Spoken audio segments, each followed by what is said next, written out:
Tonight on The Buzz, Srinivas Krishna is the founder and CEO of AWE Company, a software developer that enables people to interact in new and imaginative ways using their mobile devices and augmented reality.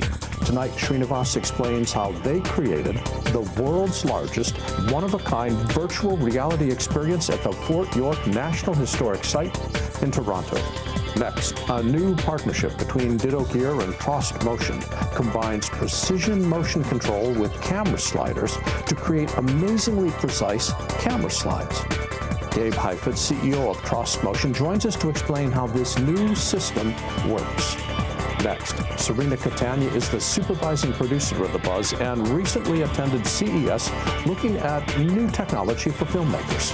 Tonight, she joins us to share her vision for the future of filmmaking. All this, plus a Buzz Flashback Tech Talk and Randi Altman's perspective on the news. The Buzz starts now. Digital Production Buzz is brought to you by Otherworld Computing at MacSales.com and by ImagineProducts.com, the workflow experts. Since the dawn of digital filmmaking, authoritative. One show serves a worldwide network of media professionals. Current. Uniting industry experts, Production. filmmakers, Post-production. and content creators around the planet. Distribution. From the media capital of the world in Los Angeles, California, the Digital Production Buzz goes live now. And welcome to the Digital Production Buzz, the world's longest running podcast for creative content creators covering media production, post-production, and marketing around the world. Mike, welcome back. I was here last week, wasn't I? You have been here for a few hours, but you were not here earlier this week, and it's nice to... Oh, well, it's always nice to see you, Larry. Yeah, it's one of the highlights of my week. Nice to be back. Happy New Year, Larry. Okay, enough banter. Tonight, we're looking into the future. We're looking at augmented reality. We're looking at motion control cameras, and we're getting hints from CES on the future of filmmaking. Now, you were at CES. I was at CES. I was not at CES. I know, but that's okay. We're going to give you a quiz on CES anyway. You sitting down? I read everything on CES. So here's the question. You talk with user groups and users all the time. What part of technology are they most excited about? What part? What future thing of technology? Are they excited about VR? Yes. Are they excited about... Yes. Really? Yes. That's a big nut to crack, and I think it's also something extremely new, and I think a lot of people want to get into it, and a lot of people are getting into it. But it's right now it's in its infancy, and the content that I've seen created so far, I don't know yet. Gaming, that's a whole different world. That's where it's going to drive. VR will be driven by gaming, big time. That's where you're going to make the big money. Everything else, what are the business models for this thing? I think we're going to talk to that one guy who has an interesting business model for it. So, Mr. Krishna. Yeah, it's huge. And I think it's got legs, Larry. I know you didn't like 3D and everything else, but I think VR has legs. So I think it's going to be an exciting time with looking at some of the new technologies for HDR and 4K and seeing how that migrates into the home as I know well. you saw a lot of that at CES, right? And the fact that there was a drone in every booth. That's another thing that I heard. Was a drone in every booth. The drones and the robots were everywhere. It was just amazing. Was there a lot of robots too? No, seriously, were there? Oh yeah, robots. I don't know how much time is left, so I'm because I can't see anymore on the screen there. Oh, that's how much time. Oh, goodness sakes. Okay. So take a deep breath. Okay, Larry. Because I want to remind you to subscribe to our free weekly show newsletter at digitalproductionbuzz.com. Every issue every week is free and tells you everything you need to know about the show. Mike and I will be back with Mr. Krishna right after this.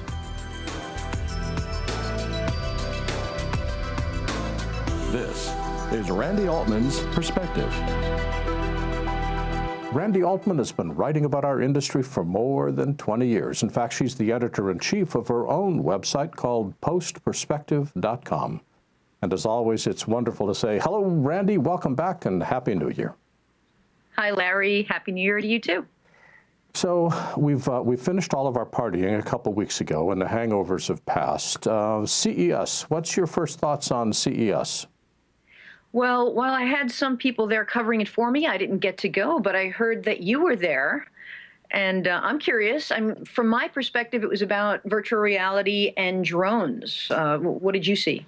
From my point of view, CES is all about 4K and HDR. I was struck by how everywhere you went in CES, you couldn't help but stumble over a 4K monitor. From the consumer electronics point of view, I think within 6 months, you'll be unable to buy an HD TV set. It gives reason for manufacturers to sell new sets to people who bought HD 5, 6, 7 years ago and need to upgrade their hardware.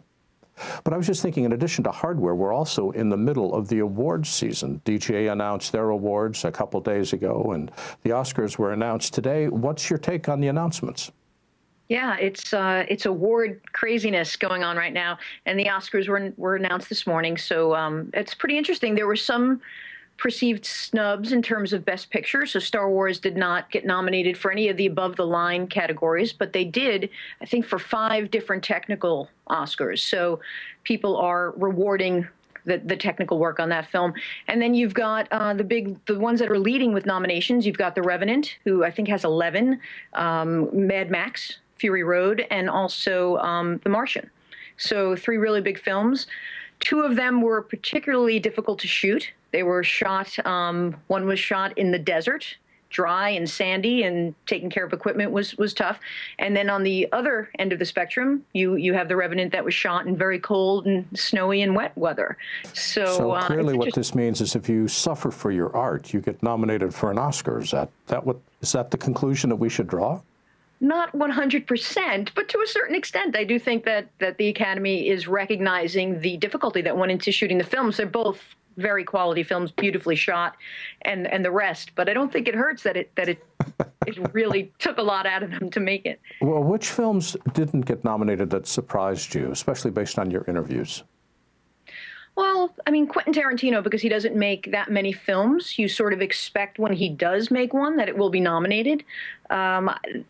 Was not. The score was nominated, and the best, I think it was Jennifer Jason Leigh was nominated. But other than that, not really recognized. Okay. Anybody else that surprised you for not making the list?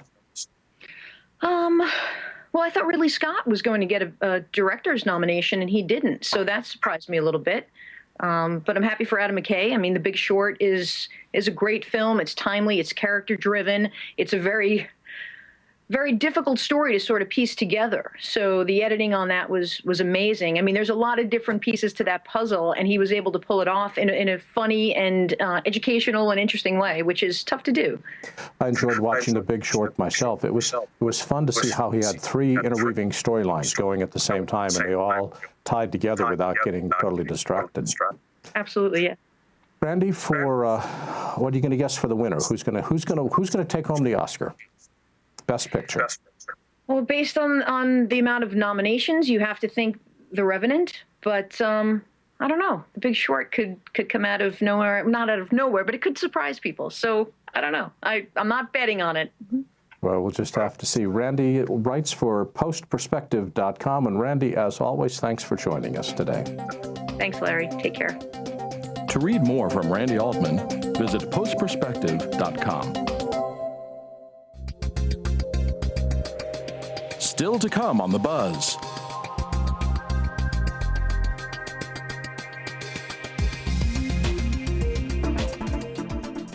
When you're working with media, one thing is essential. Your computer needs peak performance. However, when it comes to upgrading your Mac, there are so many different options to choose from that the process can be confusing. That's why Otherworld Computing carries the best upgrades that lets your computer performance and storage grow as your needs grow. Since 1988, OWC has become one of the most trusted names in quality hardware and comprehensive support to the worldwide computer industry. With an extensive online catalog of Mac, iPhone, and iPad enhancement products, as well as a dedicated team of knowledgeable experts providing first-rate tech support, OWC has everything you need to take your current system to the next level. Whether you need to maximize your system's memory, add blazing speed, or enhance reliability, look no further than the friendly experts at OWC. Learn more by visiting macsales.com today. That's macsales.com.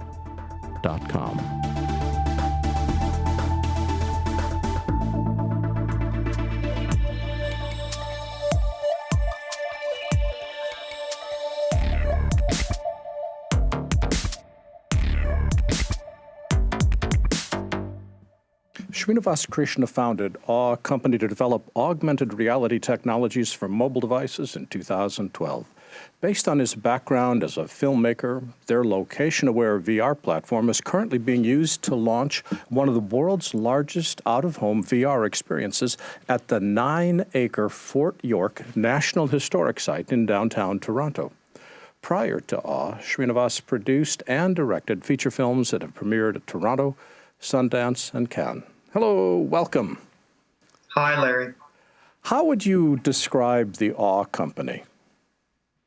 I thought you did a really good job. It's a company of developers, designers, makers, technologists, strategists working together to create just new kinds of experiences for mobile devices for the user on the go. What was it that first got you interested in virtual reality? You know, when smartphones came out with cameras, the iPhone, I was producing a bunch of movies for the Winter Olympics in Vancouver, and there was a whole mobile component to it, and there was a whole team that was building these. They were doing something with our movies. And I finally found out what, and I said, "What are you doing?" And they said, "Well, we're trying to get these movies to play on mobile phones and geolocate them." I mean, this was 2010. If you imagine, in those days, it was tough to do, you know, and how things have changed. Anyway, when I said, "Well, show me one of these phones," and I saw it, and I thought, this is not a phone. You know, this is a video camera with a computer with a pretty good screen and more, you know, connected to the internet.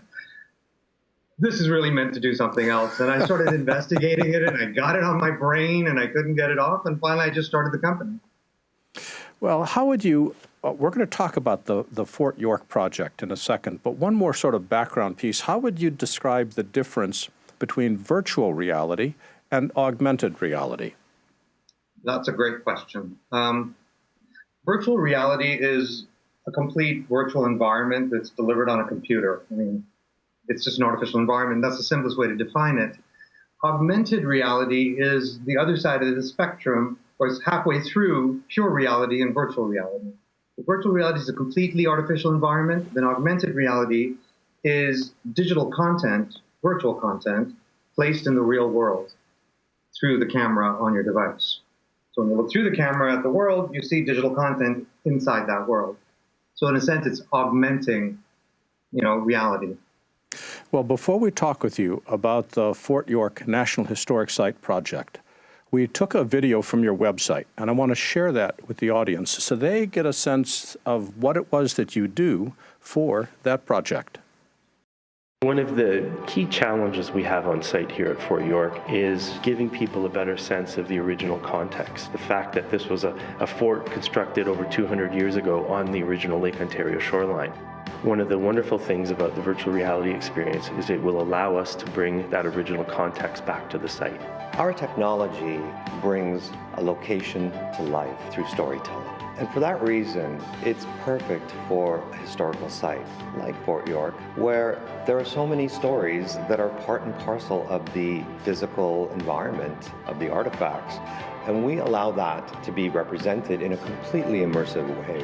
When we were first approached with the virtual reality experience and applying these new technologies on a site like Fort York, I definitely saw the opportunity off the top. It was really exciting, a great team with Krishna and others to work with. It's really played out in the way we expected it would. It's for us an opportunity to bring a new form of storytelling to the world, and we feel like it's one that is really personal, in the sense that you can experience it wherever you are, using nothing more than really your smartphone. I'm really looking forward to talking with you about this, but before we talk about the specific project, what is it that makes the fort so historic? The fort was where Toronto started about 250 years ago. It was founded, they cleared the forest, a British contingent, and they set up camp there, and they named it, in fact, it was called Toronto, they named it York, and then it became Toronto many years later, but that's where Toronto really began.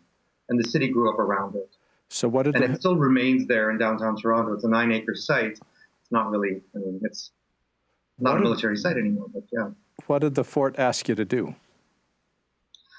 Well, you know, we built a small prototype inside a building called the Block House, which is the oldest building still standing in Toronto. It's a defensive building on the fort. And that was a mixed reality, meaning it was an augmented reality drama with digital characters inside a room. And it was pretty groundbreaking. I mean, there were 5 users looking through iPads at these characters, and they all knew, the characters knew you were in the room, and they saw it and they thought, wow, this is really amazing. Do you want to build a kind of visitor experience for us? And I said, sure, it sounds like a great idea. And we spent some time talking about it. And, you know, the site, if you go there, you'll see that it's, in fact, in that video, you'll see that it's surrounded by skyscrapers, condos, an elevated highway. It doesn't look like it belongs in history. You know, it's really eclipsed by its environment. So they said, we'd like to see different moments in the story of this site and the story of the city recreated at different places on the grounds. And it turned out to be 8 different moments in time, all delivered on a mobile device without internet connections for about 150,000 people. I thought, you know, surely this is probably the most difficult, stupidest thing I would ever do if I were to take it on. No one's ever done anything like this before. So we took it on. Well, and if we look at the fort, if we look at a map of the fort, we see that there's 8 different locations. Describe briefly what some of the typical scenes would be at these locations. Well, one of the scenes that you would see is the founding of the fort by Governor Simcoe, and that's the cannon fire, the 21-gun salute that happened when he founded the fort. And it's actually the moment when the fort was founded in 1793. You see the Battle of York, a cannon crew firing at American ships when the American forces invaded the town of York. It was a battle between the United States of America just after the Revolution and Great Britain that was fought on this land. You'll see the first railroad coming to Toronto, and the dredging of the land, or the reclamation of the land in the lake. You'll see the construction of the elevated highway. It's 200 years of history, and you walk through different landscapes and you come upon these scenes where they suddenly come to life as you come upon them, and a whole drama unfolds. It's pretty spectacular. Well, let's take a look. We've got some production shots, and I want to go to this first one where an actor is being fitted with a headset that looks like there's a flashlight on top. What's going on here? Okay. So it was the production of this experience. I mean, it had never been done, so we really had to do some hardcore invention. And we thought, this is basically like a video game on some level. We're using a game engine to create the experience. So we scanned actors. We did facial capture and recorded their performances if they were speaking or reacting. And then we captured their performances using a really wonderful technology called iPiSoft, or iPiMocap by a company called iPiSoft.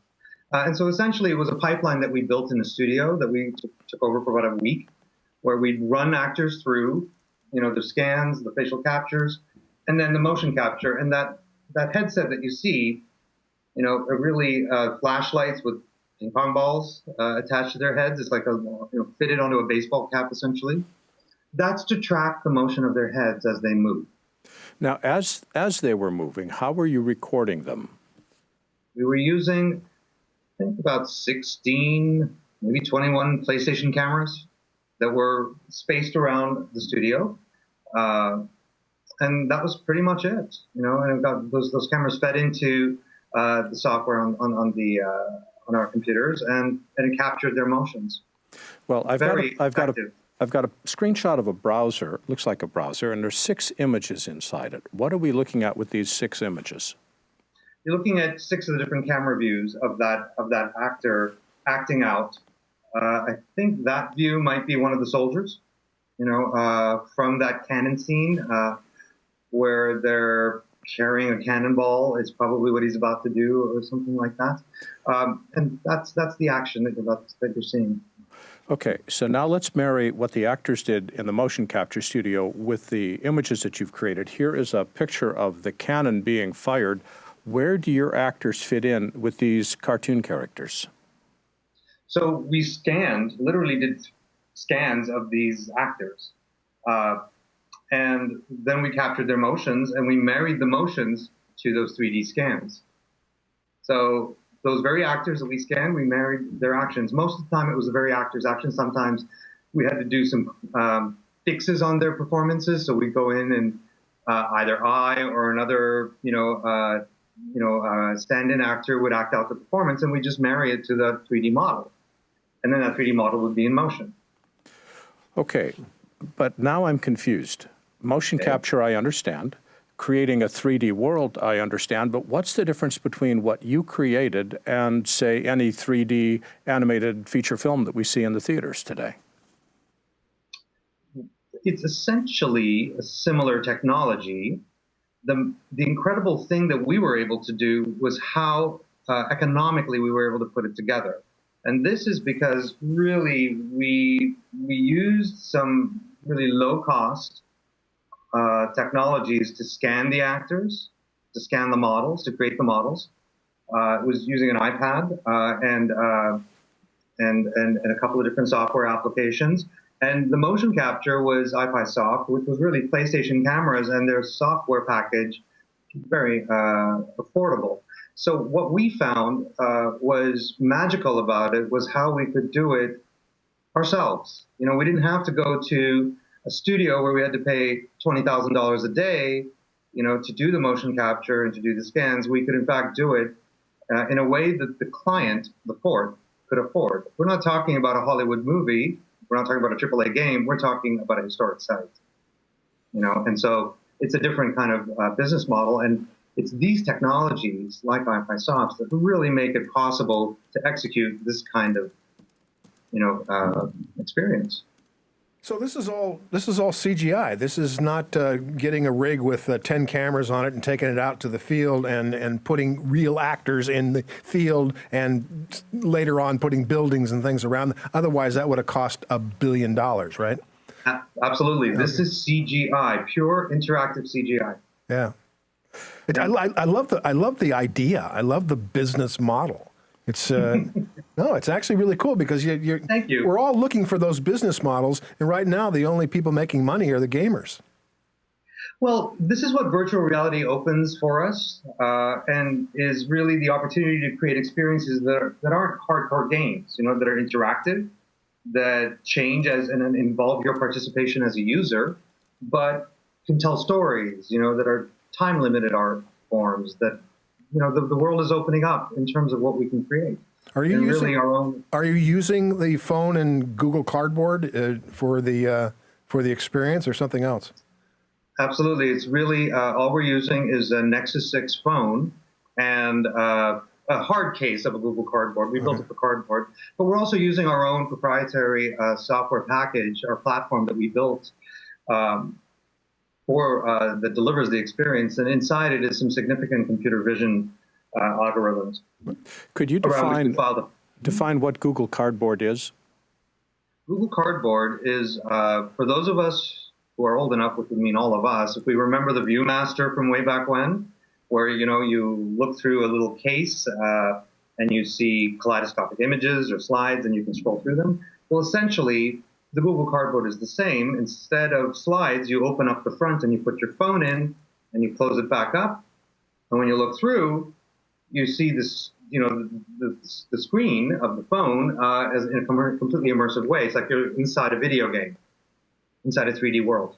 The people that are using this device who are walking around the park, is there a sign that says put your headset on, or is it an audio prompt, or what?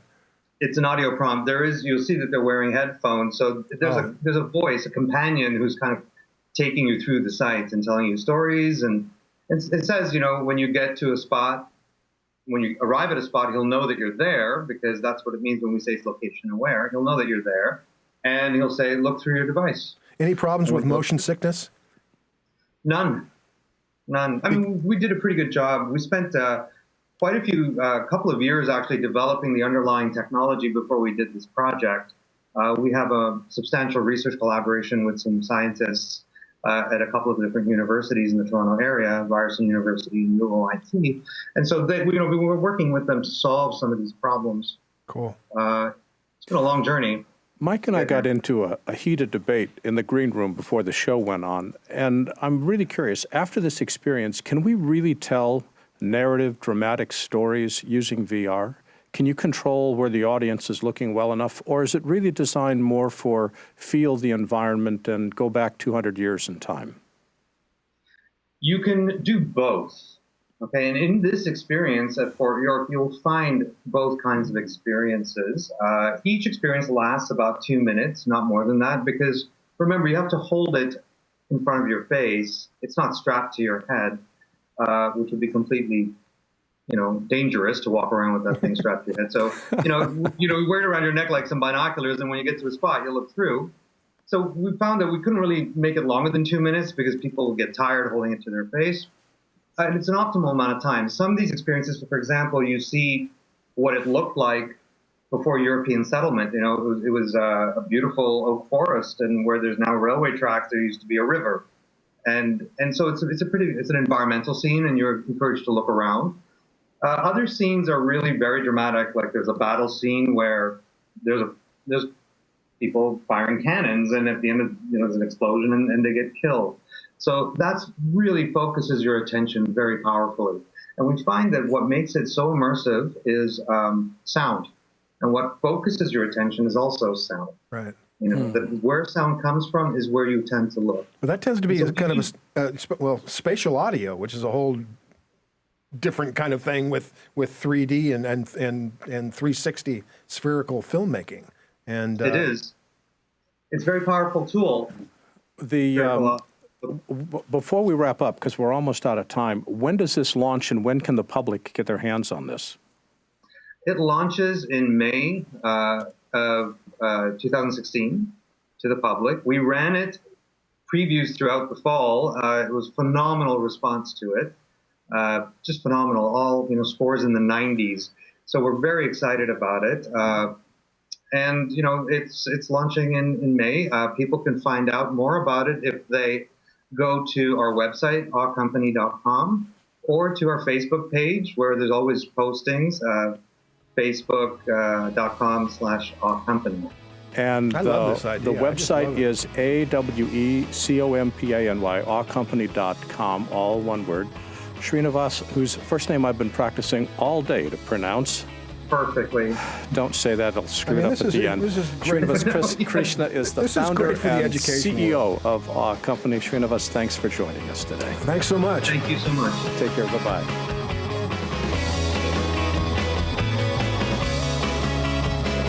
Still to come on The Buzz.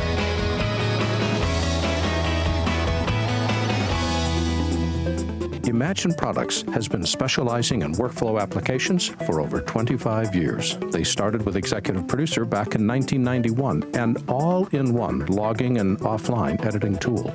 In 2006, ImageMine was used in the Salt Lake City Winter Olympics, and ShotPut Pro was released. Today, there are more than 30,000 ShotPut Pro users worldwide. Pre-roll Post for Macintosh was released in 2012. This is an LTFS archiving application compatible with any LTO tape drive, as well as Sony's ODA. Pre-roll Post for Windows was released at the end of 2015. It's the only LTFS archiving application of its kind for less than $500. Imagine Products has 3 simple goals for its software: make it powerful, make it easy to use, and make it affordable. It's easy to see why Imagine Products has been successful for 25 years. Imagine what comes next. Visit imagineproducts.com to download a demo.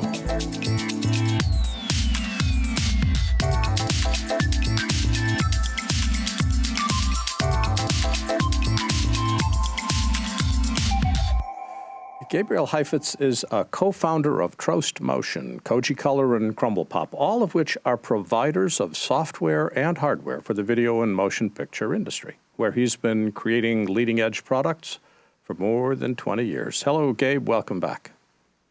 Hey, Larry. Thanks. And thanks for improving on my bio there. Give him an extra sentence. It was much better than what I wrote, so appreciate that. How would you describe Trost Motion, or is it Trost? It's Trost. Thank you for asking. I would describe it as a camera slider that takes advantage of what a camera slider could actually do. And so it's Now, wait, It's take a deep breath. Yeah. There's two questions. There's one, what is the company? And the second, Yeah. what is the product? Describe what the Sure. company is first. Sure thing. Trost Motion is a developer and marketer of a line of hardware for production professionals who are interested in moving their camera in a nicer way than they could previously with existing products and technology. Okay. And so tell me about the products that the company makes. we make a line of camera sliders that are designed for precision and strength. And we think that that's what differentiates us from other offerings out there. And I'd be happy to tell you more about that in detail. We're going to talk a lot about it because one of the things, I mean, I grew up when we were all using dollies and we were laying tracks down to move the camera from point A to point B because the cameras weighed about 7 metric tons. Right. And now we've got sliders because the cameras are so much lighter that fit on top of the tripod. What is it that makes a slider hard to make? I mean, I've seen sliders for $1.98. Why can't I just use the cheap ones?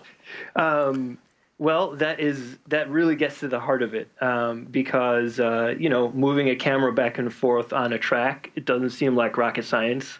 Like you said, there's some very economical options that you can buy, from the back of a truck or wherever you happen to find them out there. What we did was to try to reimagine what you could do with that little device, and really what it came down to was, what if the thing could actually hold your camera in a very stable way? And what if it could allow you to shoot, for instance, put a long lens on your camera and shoot? And that sounds trivial, but it's actually not, because let's say you have a slider right now, and you put a 100 millimeter prime lens on your camera. You go to shoot something, it seemed like a piece of cake, and if you go to look at the footage, it'll look like there was an earthquake going on. And that's because, and this is just one example, with a long lens, the tiniest movement of the focal plane is going to get amplified, right? It's going to get multiplied out. And that's why it's hard to shoot things handheld with a long lens. The same thing applies to a slider. And so with a wide lens, sure, pretty much any slider will do. You can slide your camera past a fence post or a cactus or, wow, cool. Let's say you wanted to shoot at 100 millimeters. You need something that is super precise, and that turned out to be the hard thing to do. And now, we spent over... What does super precise mean? So super precise means it's just very simply, it is solid enough and precise enough so that when you try to get a long lens shot on a Trost slider, it's going to look beautiful. And that's very hard to pull off with other kinds of equipment. And even with, like you just mentioned, a dolly with track, it's even difficult in that scenario because the smallest vibration or move, or if you go from one length of track to another on the dolly, it's going to show up. And so we actually spent, believe it or not, over 3 years working on the Trost slider. And the reason it was so difficult, and this wasn't just moving a camera back and forth, is because we wanted to offer this kind of precision that would give filmmakers a new tool for making images. We really believe that it's a new instrument for making moving images. Because when you can put a long lens on the slider, or when you can do macro videography, all of a sudden this opens up whole new categories of shots that you can't do. Let's say you want to take a macro, create a macro moving image of the side of a wedding ring. You want to see the facet of the jewel on there. Imagine doing that with a slider that's has some grinding in the bearings, or you need a really difficult a high level of precision to be able to make that kind of very slow and very smooth move. And that's why, when you think about it, it's very rare that you see macro tracking shots in general, except for in very high-end productions. It's very rare that you see long lens tracking shots from a slider, because it's really hard to do. And the equipment is not designed for that. And there's lots of great sliders out there. It's 2016. The slider's not a new idea. This isn't, it's not like we invented the slider. But we do think that giving people a tool where they can add motion to their shot in categories of shots that was previously impossible is noteworthy. And that's the part of this. That's why we think this device is significant. So the strength of this device is not only does it look good if you're moving quickly, but it also looks good if you're moving slow. It looks good if you've got a heavy camera or a light camera, and it looks good if you're on a long lens or a short lens. In other words, the worst situation is a light camera on a long lens moving slowly. That would make every flaw in the slider show up, correct? Exactly, that's right. And I'll give you a great example. We have a user of the Trost slider named Alex Horner, who's the DP who does he does a lot of the ads for Red Bull. Some of their longer form content that you see. They just did a piece in the old Detroit Lions Stadium, which kind of looks like a Roman ruin now. And they shot a guy doing interesting BMX bike tricks in amongst this stuff.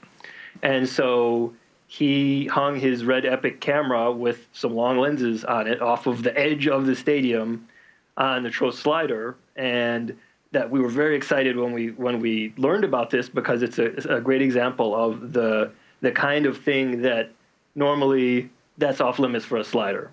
And it's shots like that, it's going to be hard to lay track up on the upper seats of an abandoned stadium, but this 1 meter long device, the Trost M series slider, gave him that kind of stability and let him pull off the shots. And so that was we did a big victory lap when we saw that footage coming back, because it's exactly what we hope we can get people excited about when you start to think like, wow, I could, if you're doing food photography, for instance, you can do moving shots at a macro scale with a macro lens. That's interesting. All right. So Eric on our live chat saying, this sounds wonderful because it's all manual, but what happens if you automate it? Which gets me into the new relationship you've got with Ditto Gear. What have Ditto Gear and Trost have done together? Yeah, so you can pull off some really nice slow shots by hand with the Trost slider, and that's one of the big strengths of it. But we heard from a lot of folks who needed shots that were basically pixel perfect, repeated in a repeated way. They needed to be able to nail the same shot in a repeated way for the post-production needs that they had. And let's say they're doing some CG elements or something, they needed to be 100% repeatable. And that's why we partnered with Ditto Gear, because those guys, like us, I think really pay attention to precision. And so they have a whole technology they developed that allows you to move the carriage on the slider in a very predictable, extremely precise way, and very, very slowly, which is a big deal for us. So we worked with them, and they developed a custom motor control kit, basically a motor and a controller that installs onto the Trost slider and allows you to program repeatable moves using the Trost slider and the Ditto Gear motion control kit. And so that is just now becoming available, and we're super excited about it. What price ranges are we looking at for these sliders? So the 1 meter Trost slider, which is called the M100, is $1,795, and that comes with basically everything you need. There's not a zillion accessories. We just kind of want to provide one simple, extremely simple package. And the Ditto Gear motion control kit is, I believe, is starting at $1,445. So those are two separate pieces. You can get the Trost slider first and upgrade to the Ditto Gear motion control later if you want. Now, where can people go on the web to learn more about this gear? Because some of the photographs and demos you've got are stunning. I love watching them. Where can they go on the web? Thanks. Yeah, they can go to www.trostmotion.com, which is TROST motion.com. That's all one word, TROST motion, trostmotion.com. And That's Gabriel Heifetz is the president and co-founder of Trost Motion and Crumble Pop and a bunch of other companies we all enjoy. Gabe, thanks for joining us today. Gabe. All right. Thanks a lot, Larry. Bye-bye. Thank you. Still to come on The Buzz.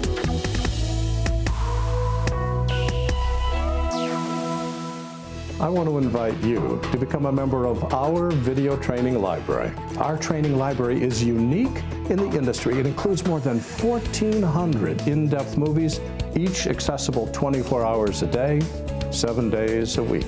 Every movie in our library can be streamed to any internet-connected device. And it includes production and post-production, hardware, software, and techniques. It features current and past software releases from both Apple and Adobe, and unlike YouTube, all our training is complete. And unlike other websites, we focus exclusively on media production and post-production. Best of all, our memberships are affordable, starting at only $19.99 per month. Focused, in-depth, accessible, and complete. This is the training that you need to solve problems, master new software, and expand your business. I invite you to become a member today. Thanks.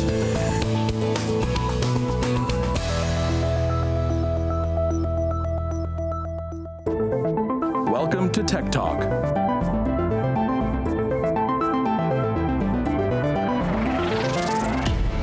Now, dance is a special case. In drama, emotions are seen in close-ups, but in dance, emotions are seen in the movement of the body. In fact, and this is such a key point, in dance, close-ups detract from the emotion. In drama, cameras shoot at eye level from the edges of the action, and in dance, cameras shoot at knee level from the center of the action. The cameras are in two totally different positions at two different heights. In drama, the key light tends to smooth texture. In dance, key lighting needs to emphasize muscles and shadows. In drama, key lighting comes from the front. In dance, key lighting comes from the side. In drama, reaction shots telegraph emotions. And in dance, reaction shots should be avoided.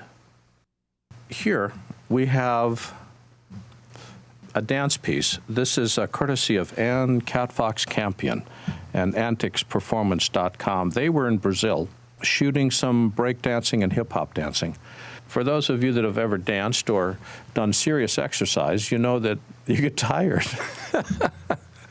And these dancers did 8 to 10 takes of some very active physical movement.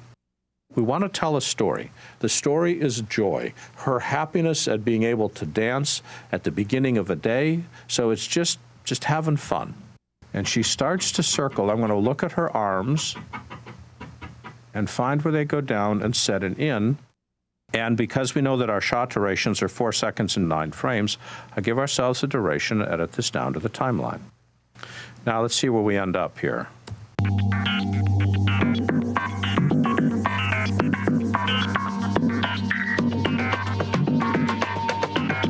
It feels like a little premature. Let's just back this over about 2 frames. Try it again.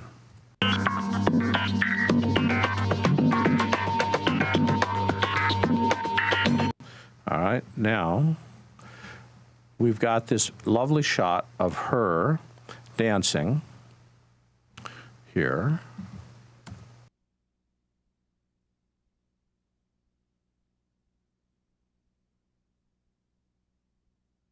Right there. See her step out?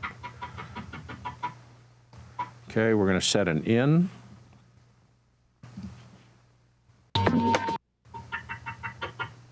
You can see her foot just start to step out if you look really closely. And so we'll edit this next one in. And we'll take a look at how these cut together.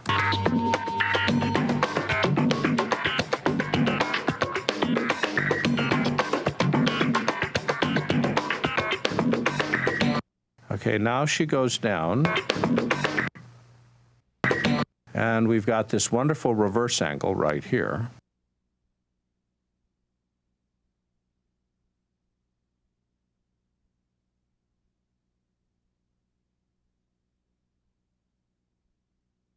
One of the nice things about DSLRs is they give you beautiful depth of field. One of the problems with DSLRs is trying to hit focus. And so now we're working around a focus issue here.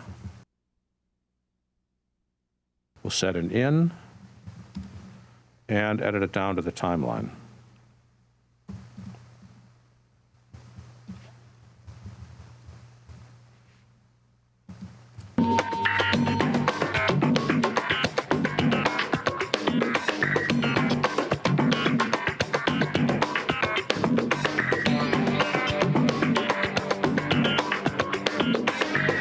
Here's the finished piece. Let's just see if we can watch this.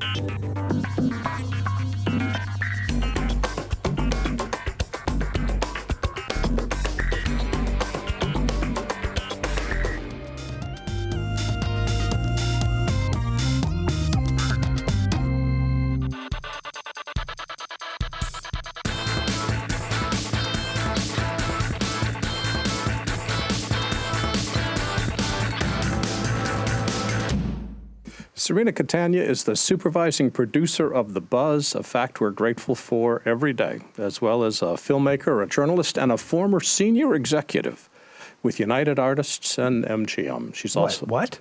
Yeah, She was a senior executive of United Artists? And Seriously? MGM. Will you pay attention? You've only been working with her for 8 years.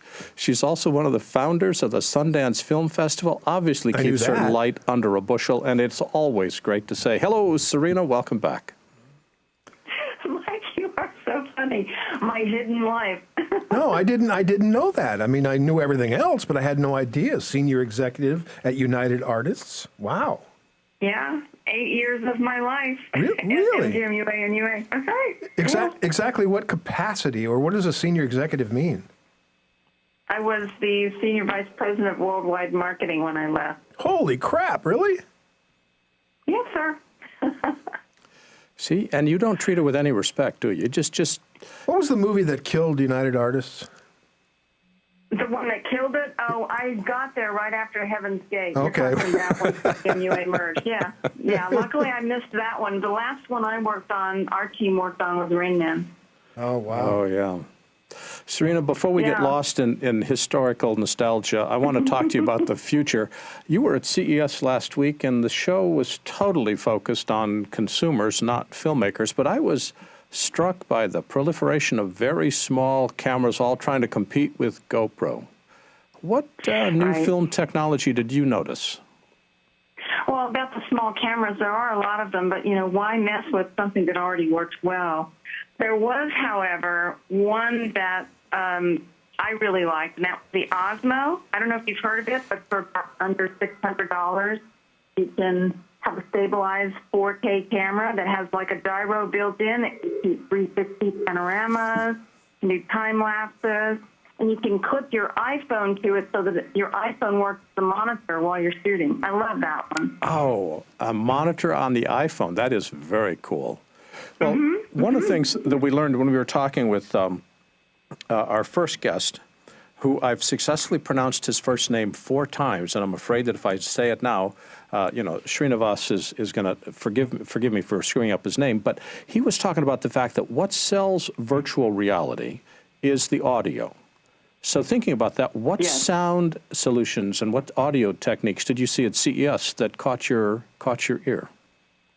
I literally got stuck at the Sennheiser booth. I was blown away by the new Ambio 3D virtual reality. It's an ambisonic microphone that has 4 capsules in it that allows us to capture an entire field of sound with one microphone. It works with all the new 360-degree cameras, and it's just amazing. So it's coming out mid-2016. I mean, if you have VR, why not have good VR sound, right? Absolutely. Yeah, and then for filmmakers, there was another little thing in that booth that I loved. It's the Clip Mic Digital. You know, with the small lots that we use in the field, oftentimes we have trouble because they can't capture the sound at a high enough volume without really ruining the sound. This one has a built-in preamp. It monitors rumble, hiss, and levels, avoids dropout in the signals, and the volume level was great. I tried it on the one interview that I did, which is up on my site. But everywhere you look, there was virtual reality, Larry. Well, time out. One of the things about the clip mic uses the MKE2 capsule that Sennheiser created, but it uses the Apogee preamp. So the Apogee, which has been known for digital I/O for a long time, is doing the preamp for it. And it's the first time that 2 companies have done a partnership, and the quality of that, especially recording to an iPhone, is really solid. I was very impressed when I had a chance to play with one. And thank you for reminding me, because it was a partnership between Apogee and Sennheiser, and the free app that goes with it just blew me away. Yeah, the iPhone app especially. The other thing is it has a lightning connector. Well, that's coming, I suspect. Right now it comes in through the mic connector. No, the iClip Digital, the Clip Mic Digital has a lightning connector. Oh, it does? I actually recorded the interview on my iPad using the Clip Mic Digital. Oh, that's very cool. Let's look that up. Well, let's get back. Digital. Let's get back to Mike's favorite subject, which is virtual reality. What did you see at the show that was talking about VR? Well, Oculus glasses everywhere, Google Cardboard everywhere, but the Zeiss has come out with a new high-end VR glass that takes the cardboard and really brings it into a more professional realm. You can clip your smartphone into it, and you can control your drone with the Zeiss VR, and you can look through your smartphone to see virtual reality environments. It's great for gaming, and it works with several models of the DJI Phantom, which we're actually using on some of our shoots. And they also have a new smart glass, a data glass that, remember Google Glass, how weird those things look? Oh, yeah. Well, leave it up to Zeiss to come in with a really high-end technology that also looks good. These look like regular, beautiful glasses, only they're a very high-end data glass. And instead of projecting the data into your eyes, the data is projected on the glass so that you're actually reading the data on the back of your glasses. Oh, my goodness. Serena, how much is that Clip Mic Digital thing? Because I'm looking at their website and I don't see it, other than the picture of it. But it's brand new, and it may not be there. And I believe they told me it was $199, because I'm actually going to be looking to get one for myself, and I'll share that info with you. Okay, it looks really cool. Yeah, it's very cool. Another thing that impressed me is that you could not find an HD television set anywhere. It was all 4K. But my question is 4K going to be the big news, or is it going to be HDR? Because every one of those 4K sets was also HDR compatible. I think we're going to go to HDR, but I think that most of the companies are waiting till NAB to show the HDR. I did see one at the Left TV booth, and it was only 3.9 millimeters thick. It's just so, but I wasn't really focused on the HDR video too much, but I thought that one was pretty interesting. Well, I've decided to replace the video wall in my living room with a 4K video wall instead, and Mike is going to help me install it this weekend. What else? There you go. What else caught your eye aside from a near-death experience with a drone? Well, I grew up with Meccano. It's a Swiss company that makes robotics, and I remember building things when I was a little kid. There's a company there called Make Block that sells DIY kits for kids, and they start at $75. It's compatible with Lego parts, and you can build these amazing robots. So I thought that was fun. And then in the gaming area, it had to be Virtuix's Omni. It's a gaming treadmill that's finally coming out. It takes gaming to the whole next level. But then the fact side of me loved the leather tech bags at Lapau, and I have to tell you, my very favorite thing of all of CES was the Brew Genie. So you can lie in bed in the morning and you can start your coffee with your iPhone. Oh my gosh, I love it.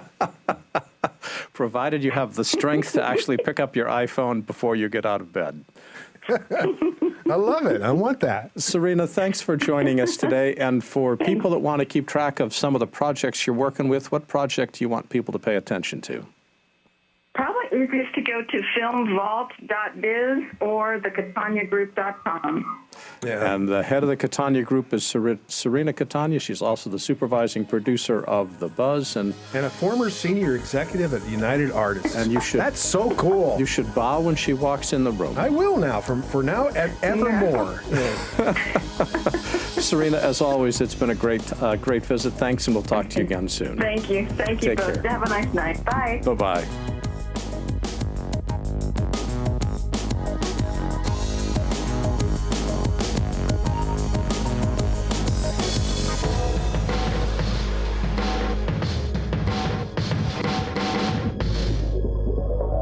It's time for a BuZZ flashback. 5 years ago today.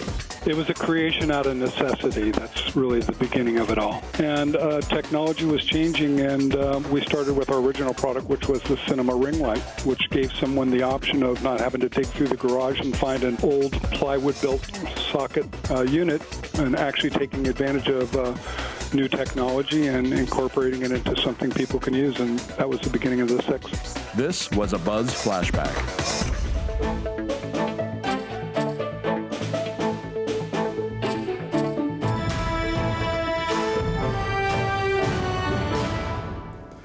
Michael is sending notes to himself. I'm talking to Grant because he just posted drones. a picture of 1,000 kangaroos on the road.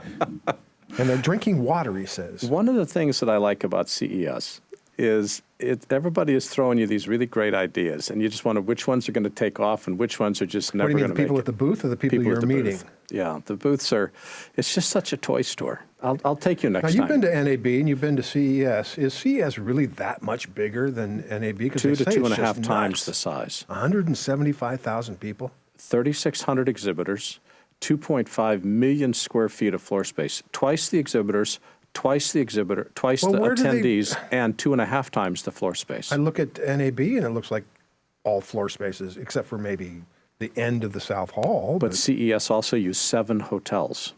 Wow. The entire Sands Convention Center. Well, I was actually going to go until I looked at the hotel prices, and it was just through the roof. And so unless you get somebody to pay for your hotel, you ain't going to CES. Which I very gratefully did. Yes. The guys at Storage Visions asked me to speak and paid for my hotel. So yeah, well, you're very lucky. Tom Coughlin is a wonderful guy. Too. One of the things I also liked about CES is it sets the stage for NAB.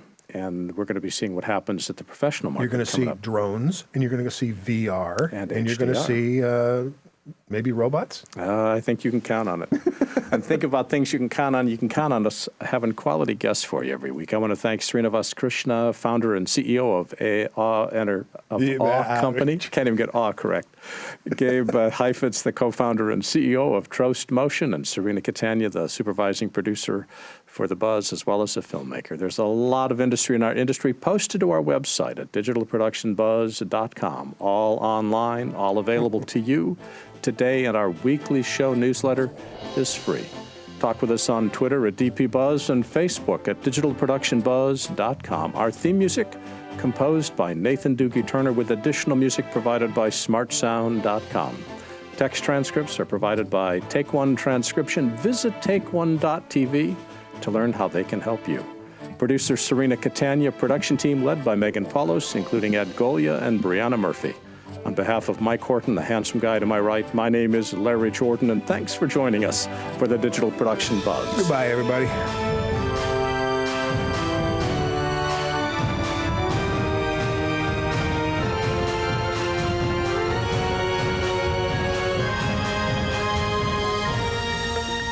The Digital Production Buzz was brought to you by Otherworld Computing, providing quality hardware solutions and extensive technical support to the worldwide computer industry since 1988. And by ImagineProducts.com, specializing in workflow applications for over 25 years. If you'd like to see more videos like this one, please subscribe to our YouTube channel. To stay connected and receive updates from the Buzz, sign up for our free weekly newsletter now. Or you can learn more about us on our website. And thanks for watching the Digital Production Buzz.